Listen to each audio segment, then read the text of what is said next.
الحمد لله رب العالمين والعاقبة للمتقين والصلاة والسلام على سيد المرسلين وعلى آله وأصحابه أجمعين. أما بعد فأعوذ بالله من الشيطان الرجيم. بسم الله الرحمن الرحيم. إن الله مع الصابرين. صدق الله مولانا العظيم وبلغنا رسوله النبي الأمين المكين الكريم ونحن على ذلك لمن الشاهدين والشاكرين والحمد لله رب العالمين. محترم سامعین، آئیے کچھ عرض و معروض سے قبل آقائے نامدار مدینے کے تاجدار جناب روح فدا محمد عربی صلی اللہ تعالی علیہ وسلم کی بارگاہ بے کس پناہ میں درود و سلام کی ڈالی نشاور کریں اور پڑھیں بآواز بلند اللہم صلی علی سیدنا شفیعنا حبیبنا کریمنا مولانا محمد وبارک وسلم صلاۃ و سلام علیک یا رسول اللہ صلی اللہ تعالی علیہ وسلم. محترم سامعین، جیسا کہ حضرت امام حسین رضی اللہ تعالی عنہ کے سیرت اور ان کی حیات زندگی پر مختصر سی روشنی ڈالنا شروع کیا. حضرت امام حسین رضی اللہ تعالی عنہ کے ایسے کارنامے، ایسے واقعات اور آپ کے زندگی کے ایسے لمحات ہیں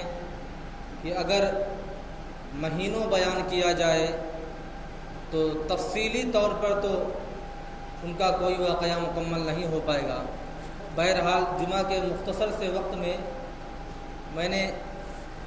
سوچا کہ حضرت امام حسین رضی اللہ تعالیٰ عنہ کے زندگی کے کچھ حالات آپ تمامی حضرات کے گوش گزار کروں.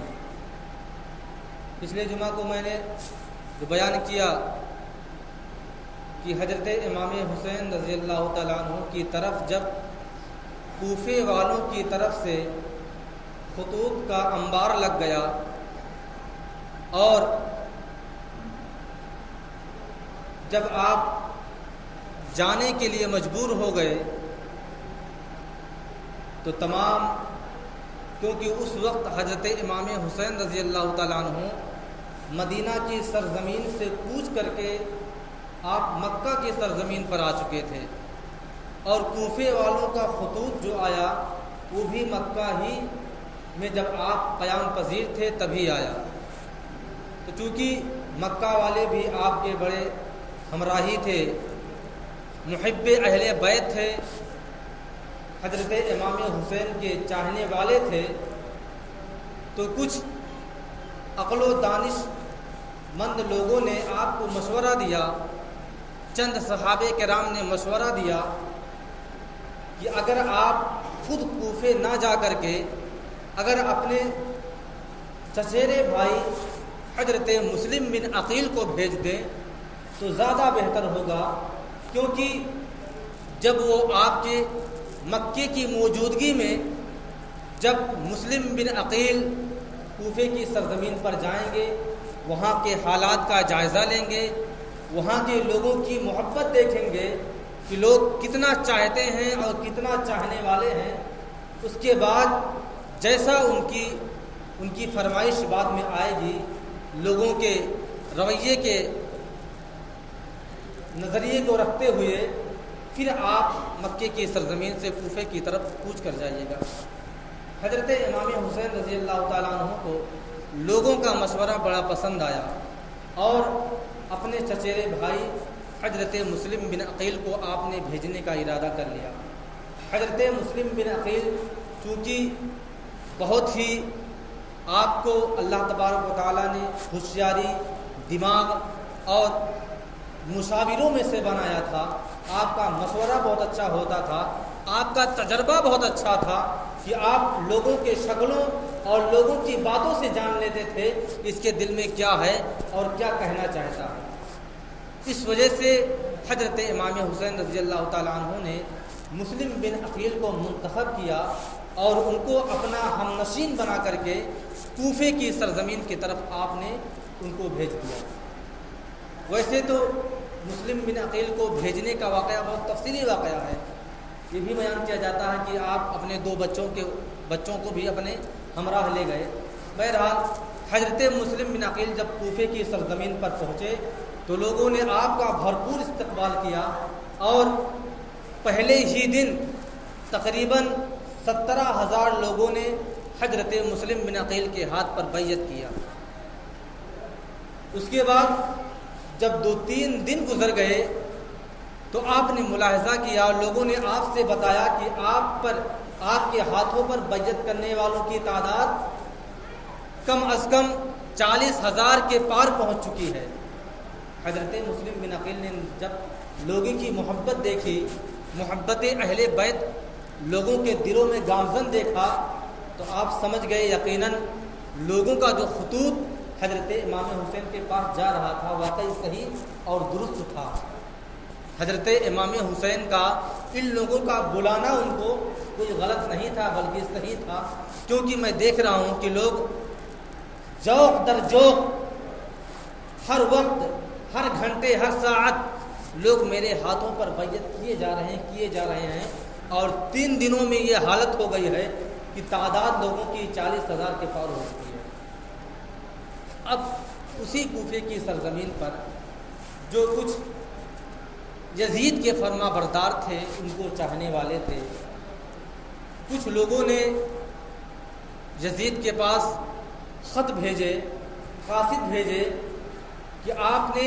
کوفے کی سرزمین پر جس کو گورنر بنایا ہے ان کا نام نعمان بن بشیر تھا، وہ بھی بہت محب اہل بیت تھے، آپ حضرت امام حسین رضی اللہ تعالیٰ عنہ سے بڑی محبت فرماتے تھے، نعمان بن بشیر۔ اسی وجہ سے جب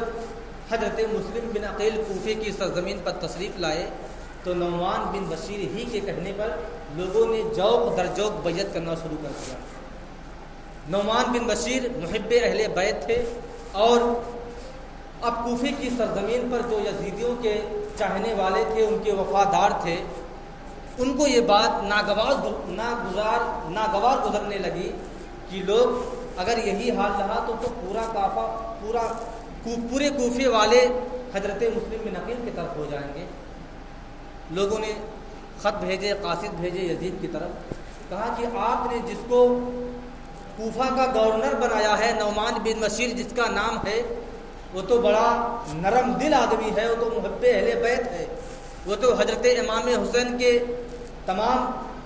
اولاد سے محبت کرنے والا ہے، ان کے خاندان سے محبت کرتا ہے، اور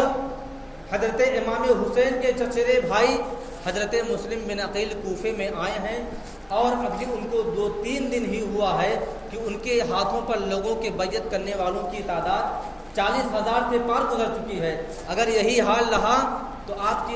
کا خلافت ہی ختم ہو جائے گا، آپ کا تو نام و نشان مٹ جائے گا، آپ کچھ کریں اس کے لیے۔ جب یزید کو یہ خبر پہنچتی ہے تو فوراً اس نے اپنا دماغ لگانا شروع کر دیا اور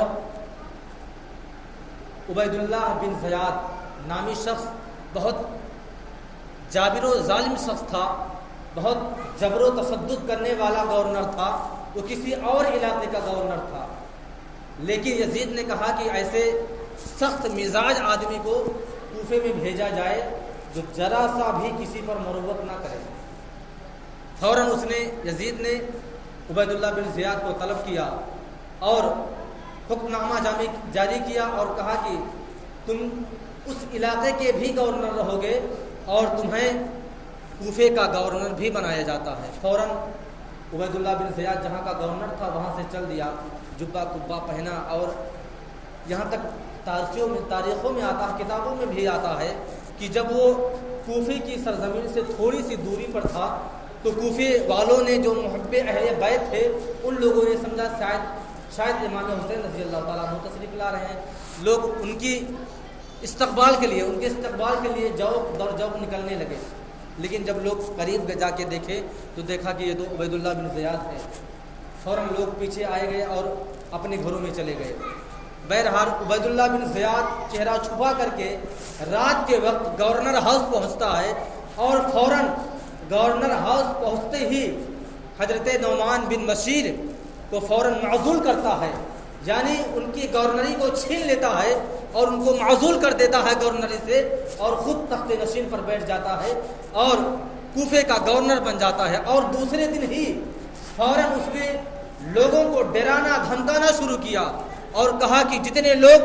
مسلم بن عقیل کا ساتھ دیں گے ان کو قتل کر دیا جائے گا۔ ظاہر سی بات ہے، اگر کسی کو تھوڑی دیر کے لیے کسی طریقے سے دھمکا دیا جائے، ڈرا دیا جائے، تو چاہے جتنا پختے والا ایمان والا شخص ہوگا، تھوڑی دیر کے لیے تو بہل ہی جائے گا۔ اب وہاں امتحان تھا کوفے والوں کا، اب دیکھنا تھا کس کے دل میں کتنا ایمان ہے اور کس کے دل میں کتنا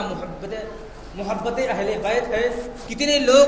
حقیقت میں امام حسین رضی اللہ تعالیٰ عنہ سے محبت کرنے والے ہیں۔ جب دوسرا دن آتا ہے، حضرت مسلم بن عقیل ظہر کی نماز ادا کرنے کے لیے جب کوفے کی جامع مسجد میں تشریف لے جاتے ہیں اور امامت کرنے کے لیے آپ مصلی پر سرفراز اور کھڑے ہوتے ہیں، تو آپ نے دیکھا کہ لوگوں کی تعداد آج سے ایک دن پہلے تقریباً 40,000 کے قریب تھی، لیکن آج تو لوگ 1,000-2,000 کی تعداد میں رہ گئے ہیں۔ بہرحال ایسے ہر وقت اصل میں کچھ اور کم ہوا۔ مغرب میں جب اب آپ گئے تو صرف 7 صفیں بچی۔ مغرب کی نماز آپ جب امامت کرنے کے لیے کوفے کی جامع مسجد میں تشریف لے گئے تو صرف 7 صفیں تھیں، اور جب آپ نے امامت کی نیت باندھی تو لوگوں نے کیا کیا؟ لوگوں نے ایسی غداری کی کہ لوگ نماز کی حالت میں بھی غداری دے گئے۔ جب آپ امامت کے لیے پہلی اقامت بول کر کے آپ نے نیت باندھی تو لوگوں نے نیت باندھنے کے بجائے نیت کو توڑ دیا اور ایسے سیدھے کھڑے ہو گئے۔ جب کسی نے ان لوگوں سے دریافت کیا، یا پھر تم تو نماز پڑھنے کے لیے کھڑے ہوئے تھے تو اپنے ہاتھوں کو چھوڑ کیوں دیا؟ اس نے کہا کہ عبید اللہ بن زیاد کا اتنا ڈر ہم لوگوں کے دلوں میں ہے، اس کا اتنا خوف ہے کہ اگر اس کے کسی آدمی نے ہم لوگوں کو نماز پڑھتے دیکھ لیا تو فوراً ہم گرفتار ہو جائیں گے، اور اگر اس حالت میں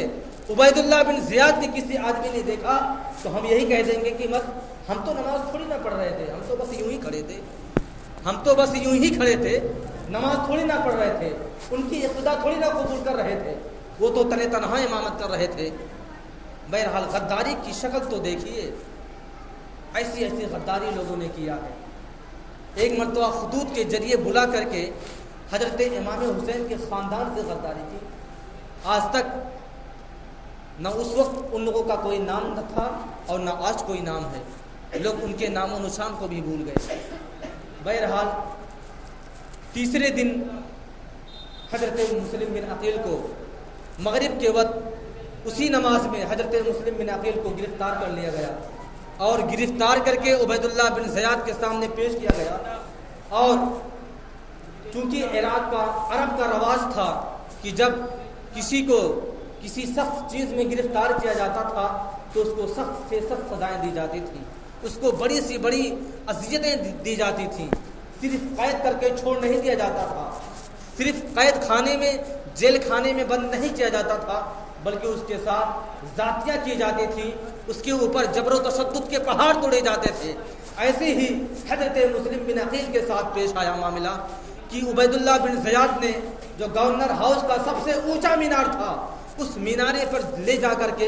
حضرت مسلم بن عقیل کو وہاں سے چھوڑا گیا۔ آپ زمین پر آتے ہیں اور شہید ہو جاتے ہیں۔ انا للہ و انا الیہ راجعون۔ حضرت مسلم بن عقیل شہید ہو جاتے ہیں۔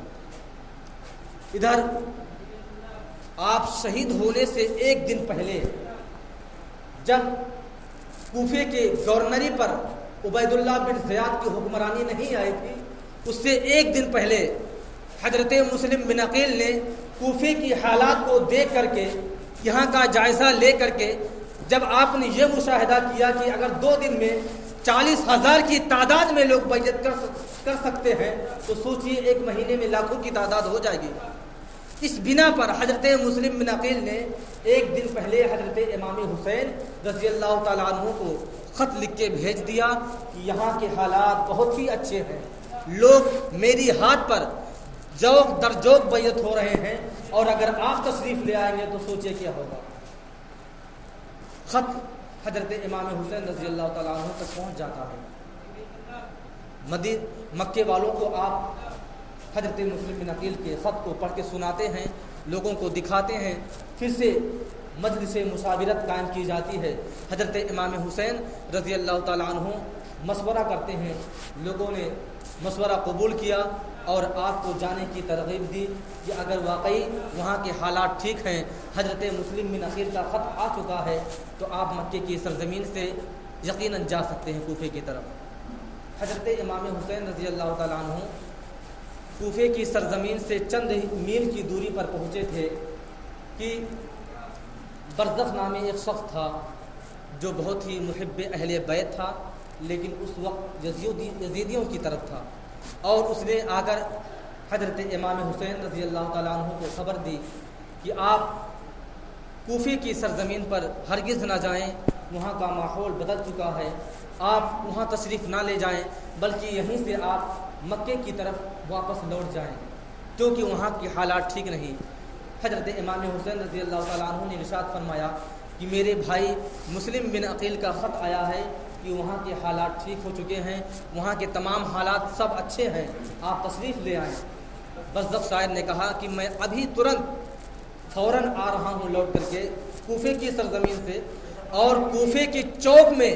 میں نے حضرت مسلم بن عقیل کے سر کو لٹکتے ہوئے دیکھا ہے۔ حضرت مسلم بن عقیل کے سر کو میں نے کوفے کے چوک میں لٹکتے ہوئے دیکھا ہے۔ آپ اگر میری باتوں کا یقین کرنا چاہتے ہیں تو یقین کر لیجئے اور یہاں سے آپ لوٹ جائیے۔ اس وقت بہت ہی ایک اچھا فقرہ حضرت امام حسین نے ادا کیا اس برزخ شاعر کے سامنے، اور آپ نے ارشاد فرمایا کہ میرے بھائی کا سر کوفے کی چوک میں لٹکا ہوا تھا نا، کسی کے سامنے جھکا تو نہیں تھا، کسی کے سامنے جھکا نہیں تھا نا۔ امام حسین کا بھی سر لٹک جائے گا، امام حسین بھی پورے جسم اور توانائی کے ساتھ لٹکنے کے لیے تیار ہے۔ اگر ان کا بھائی مسلم بن عقیل لٹک سکتا ہے تو امام حسین بھی لٹکنے کے لیے تیار ہے۔ بس بات اتنی ہے کہ برزخ شاعر تو اتنا بتا کہ میرے بھائی کا سر کسی کے سامنے جھکا تو نہیں تھا۔ برزخ نے کہا کہ نہیں، ان کا سر کسی کے سامنے نہیں جھکا تھا، بلکہ ان کو گورنر ہاؤس کے مینار پہ اوپر لے جا کر کے ان کے پورے جسم کو گرایا گیا تھا اور آپ شہید ہو گئے تھے۔ پھر آپ آگے تشریف لاتے ہیں اور چند میل کی دوری پر آتے ہیں تو آپ سے حر بن یزید کی ملاقات ہوتی ہے۔ حر بن یزید جو یزیدیوں کی طرف سے ایک لاہور لشکر کے ساتھ آیا تھا، محب اہل بیت تھا، حضرت امام حسین رضی اللہ تعالیٰ عنہ سے انتہا بے حد محبت کرتا تھا، لیکن چونکہ اس وقت اس کی ڈیوٹی یزید کے فوج میں تھی، سپہ سالاری کے منصب پر قائم تھا، لیکن حر بن یزید حضرت امام حسین رضی اللہ تعالیٰ عنہ کا بہت ہی فرما بردار تھا۔ آپ کی شہادت کے واقعات میں جو پیش کیا جاتا ہے، حضرت حر رضی اللہ تعالیٰ عنہ کی شہادت کو سب سے پہلے بیان کیا جاتا ہے، اور آج اور قیامت تک جب تک دنیا قائم رہے گی، لوگ اگر کرب و بلا کی سرزمین پر امام حسین رضی اللہ تعالیٰ عنہ کی زیارت کے لیے جب جاتے ہیں تو لوگ مشاہدہ کرتے ہیں کہ امام حسین رضی اللہ تعالیٰ عنہ کے پیتانے حضرت حر بن یزید کی قبر مبارک بھی وہاں پر ہے، لوگ اس کی بھی زیارت کرتے ہیں۔ کیوں؟ اس وجہ سے آپ نے ان کے ساتھ وفاداری کا انجام دیا تھا اور وفاداری آپ نے نبھایا تھا۔ حر بن یزید نے آپ کے ساتھ بڑی وفاداری کی تھی، اس وجہ سے آج ان کو تاریخ کی کتابوں میں یاد کیا جاتا ہے، لوگ اپنے تقریروں میں بیان کرتے ہیں، لوگ ان کی شہادت کو سب سے پہلے بیان کرتے ہیں۔ کیوں؟ ایک وفاداری کا صلہ تھا، اور کوفے والوں کا غداری کا یہ صلہ ہوا کہ آج ان پر لوگ تان بھیج رہے ہیں، لوگ ان پر لعنتیں بھیج رہے ہیں۔ بہرحال جو کچھ واقعہ بچا ہے انشاءاللہ العزیز اگلے جمعہ کو پھر بیان کیا جائے گا۔ وقت ختم ہو گیا ہے، اللہ تبارک و تعالیٰ کی بارگاہ میں دعا ہے کہ اللہ تبارک و تعالیٰ ہم تمام مسلمانوں کو نیک بنائے، ایک بنائے، صراط مستقیم پر چلنے کی توفیق و رفیق عطا فرمائے۔ وآخر دعوانا الحمد للہ رب العالمین۔ السلام علیکم۔